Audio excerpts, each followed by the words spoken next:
Hi everyone, Jason from Makera here with another Makera CAM tutorial, and in this one we're talking about how to transform and edit the design files that we import into Makera CAM. After importing a file or creating a file, you can select it to then use any of these editing tools, such as the transform menu.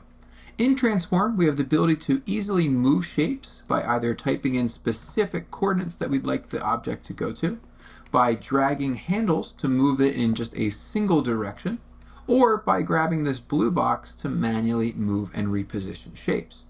You can also rotate objects in a very similar fashion, and you can scale objects. So you can make things larger than they were when you originally imported them, as well as make things smaller. And you have the ability to link X, Y, and Z to scale proportionally, or to unlink that and transform in just a single direction. We also have the ability to easily mirror objects across different planes, as when you import things, sometimes it doesn't face the right way, or you might want to mirror shapes within your design. And with imported designs, you can always select parts of the design and delete them if it is a vector object file.